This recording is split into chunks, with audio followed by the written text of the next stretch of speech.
Definisi dan latar belakang Orde Lama.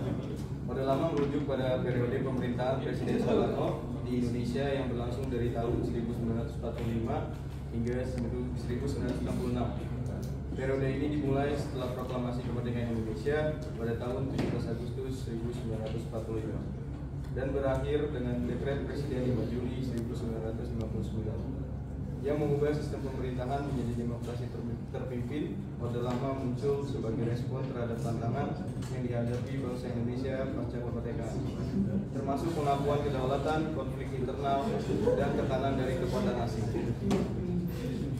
Yang kedua, masa awal Orde Lama 1945 sampai 1950. Proklamasi kemerdekaan pada 17 Agustus 1945, Soekarno dan Muhammad Hatta memproklamasikan kemerdekaan Indonesia. Ini menandai awal perjuangan untuk mengisi kemerdekaan. Pengakuan internasional, Indonesia mengalami agresi militer dari Belanda. Agresi militer pertama pada tahun 1947 dan agresi militer kedua pada tahun 1948 yang memicu pertempuran sengit dan diplomasi internasional. Konferensi Meja Bundar 1949, setelah perjuangan diplomasi dan militer, Belanda mengakui kedaulatan Indonesia. Pada konferensi Meja Bundar menghasilkan pengakuan resmi pada 27 Desember 1949. Demokrasi liberal 1950 sampai 1959. UUD sementara 1950 menggantikan UUD 1945. UUD sementara 1950 mengadopsi sistem parlementer, namun sistem ini mengalami banyak kelemahan, ketidakstabilan kabinet dan persaingan antar politik. Partai politik banyak lebih dari 30 menyebabkan fragmentasi politik. Partai ini seringkali bertikai untuk mendapatkan kekuasaan sehingga mengakibatkan ketidakstabilan. Kabinet buruh, banyak kabinet yang dibentuk dengan cepat dan bubar, menandai krisis dalam pemerintahan. Konsep demokrasi terpimpin 1959 sampai 1966.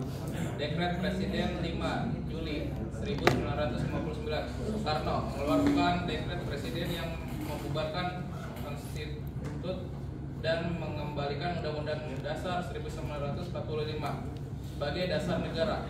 Dekret ini menandai transisi ke demokrasi terpimpin. Demokrasi terpimpin Soekarno mengusulkan sistem di mana kekuasaan eksekutif dikuasai oleh presiden dengan tujuan mengatasi perpecahan politik. Konsep ini menekankan musyawarah dan keinginan rakyat.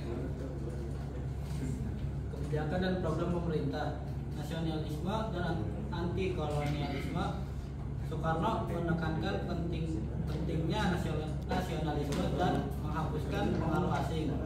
Ia mempromosikan gerakan anti kolonialisme di seluruh dunia, terutama di Asia dan Afrika. Konsep pembangunan ekonomi lebih diarahkan pada industri berat dan nasionalisasi perusahaan asing. Beberapa perusahaan asing dinasionalisasi untuk memperkuat ekonomi nasional. Politik luar negeri, Soekarno memperkenalkan politik luar negeri yang bebas aktif. Ia aktif berperan dalam gerakan non-blok dan memperjuangkan solidaritas antara negara-negara yang baru merdeka. Tantangan yang dihadapi krisis ekonomi, Indonesia mengalami situasi kesulitan ekonomi yang begitu pada penurunan kesejahteraan rakyat. Krisis ini dipicu oleh kebijakan ekonomi yang tidak terencana dan mengurangi daya yang buruk. Pemberontakan daerah, pemberontakan seperti PSRI, pemerintah dan komisioner Republik Indonesia yang memerintah perjuangan kota yang menuntut ekonomi daerah lebih besar dan kritik terhadap pemerintah pusat. Tantangan antara kelompok nasional, agama dan komunitas terkait dengan pengaruh PKI.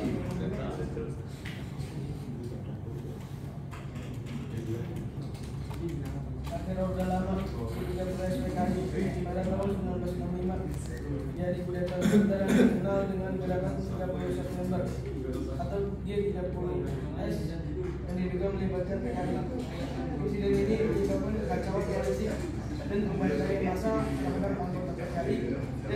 tulisannya. Yang sisi Orde Baru, setelah peristiwa Akademi PKI suatu mengambil kekuasaan dan Orde Lama dan mengawali periode Orde Baru. Dampak Orde Lama. Fondasi politik Orde Lama meninggalkan warisan politik yang kompleks, termasuk cara berpikir nasionalis yang mendalam dan penekanan pada kesatuan nasional. Pembelajaran untuk masa depan, krisis dan kegagalan sistem demokrasi liberal di Orde Lama menjadi pelajaran bagi pemerintah selanjutnya dalam merancang sistem pemerintahan yang lebih stabil.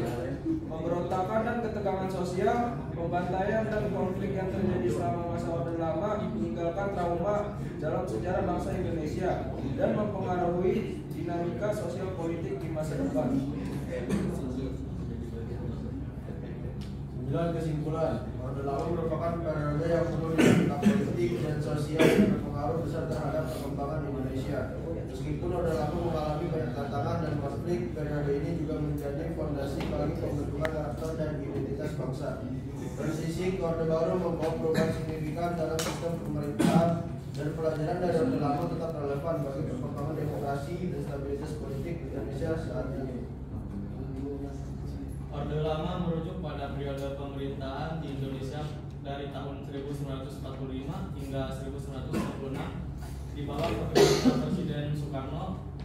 Orde Lama ditandai dengan semangat nasionalisme, penerapan Pancasila sebagai ideologi negara, dan upaya mempertahankan kemerdekaan serta mengatasi berbagai tantangan politik dan ekonomi.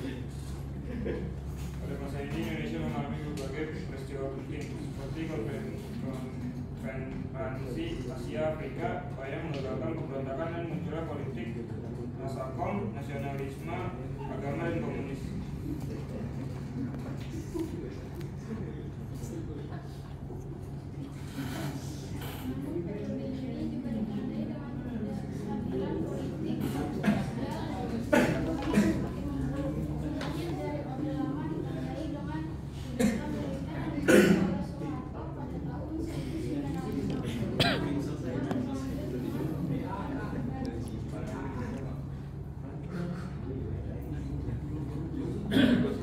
Presentasi dari kelompok kami, mungkin ada yang mau